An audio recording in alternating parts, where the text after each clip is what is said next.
Salutations, Internet Traversers, and welcome to another edition of Karate Talk.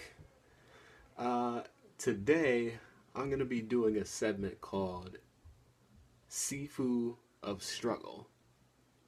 And what that is, for those of you who don't know, Sifu is a general martial artist term for master. So the segment is, who is this week's master of struggle? Who is this week's foot soldier? Who is this week's champion of activism? Who's really been out there grinding and shining and getting attention and calling attention to the injustices that are being perpetrated against people of color, but not only people of color, all human beings. So this week's Sifu of Struggle is going to none other than young brother Colin Kaepernick. I'm sure most of you have heard by now, but this brother decided not to stand. He sat down during the national anthem. His reason for doing this is that he said that he could not stand and respect or pledge allegiance to a nation that has seen fit to perpetrate these egregious human and civil rights violations against black people in America. He said that he cannot find in his right mind, in his black mind, a way to respect a republic that does not hold itself accountable and does not practice the very ideals that it claims are the basis of its founding. Liberty and justice for all, just like it says in the national anthem. He does not see that type of sentiment being practiced with black citizens.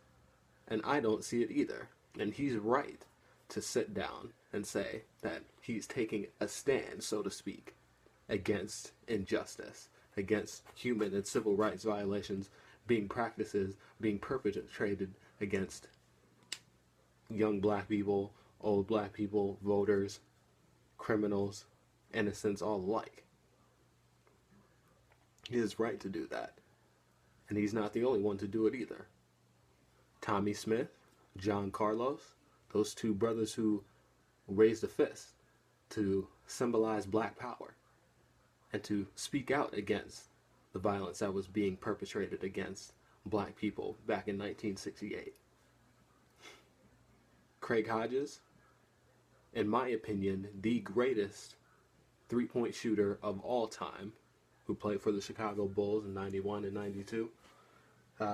He was blackballed by the NBA for calling out players with platforms who were silent on the issues of injustice, who were silent on the issues affecting black people in America. Michael Jordan, for instance, he called him out. Said, you're not doing enough. With the platform that you have and the money that you're making, predominantly off of black people who look up to you, who hold you in a sight of revere and respect, you are incredibly silent on the things that are affecting them while they're spending $200 on your sneakers when that could go towards their rent, when that could go towards identification so that they could vote, so that they could change the policies that set the precedent for the circumstances in which they find themselves. But I digress. These are some of the things that Craig Johnson called out Michael Jordan for. So, Colin Kaepernick joins a slew of athlete activists who rose to the challenge, who saw their particular sport that they played in not only as a means of entertainment for the general public, for white America, but as a means to speak out against injustices that were being practiced by people against people who look like them. They were being real role models, standing up and using their voice for the voiceless, using their voice to defend the oppressed, realizing that they're put on this earth for for greater purposes than for entertainment, but to better their world with the skills that they have and the resources that they have. Every athlete should be like that. This is something that we should all respect, even if we don't agree with what said athlete has to say or what anybody has to say. We have to respect, like this republic likes to say that it does, the freedom of speech, the freedom to protest. But of course, Colin garnered a lot of hate, just like, as I mentioned before, Craig Hodges was blackballed by the NBA. Nobody knows who he is. I didn't know who he was. I just happened to stumble over his name looking at some stats. Like I said, Colin Kaepernick joins a long list of players who were athletes who were activists as well as athletes.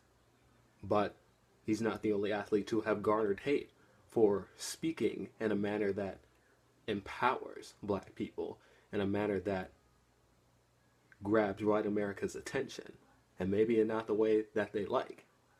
Muhammad Ali spoke in the same manner. He said that he wouldn't join and fight for America against any Viet Cong because they had never called him nigga. It was the white man in America who had.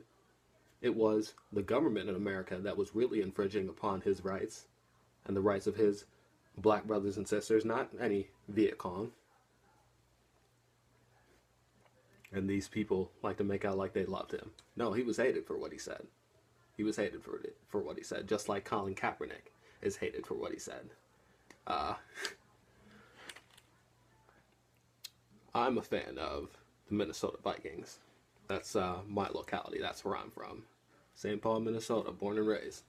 Our team just drafted this guy, guard, I believe, Alex Boone, somebody correct me if I'm wrong, who used to play for the 49ers. He said that he would have a problem with Kaepernick, and there would be a situation going down on the sidelines had he still been playing for the 49ers and seen that Colin Kaepernick hadn't stood during the national anthem.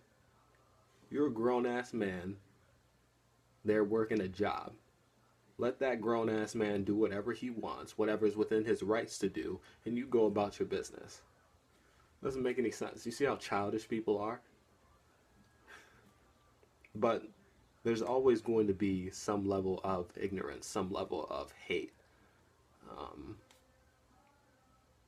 some level of condescending know-it-allness, some level of arrogance by people who don't know, who haven't lived through these situations.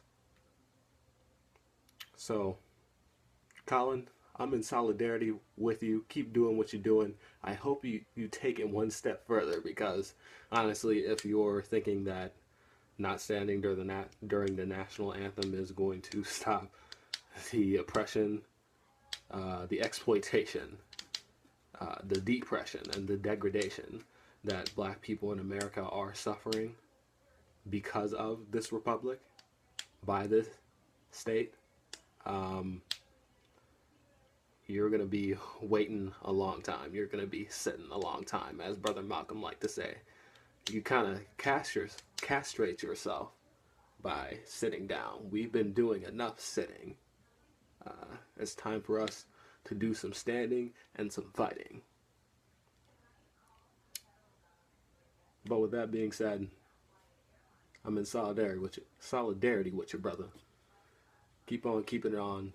And like I said, I hope you step it up and really do some higher levels of activism. Really get out there. You've got the resources to do it. And my brother, you will have the support from people like me. This is Karate Talk.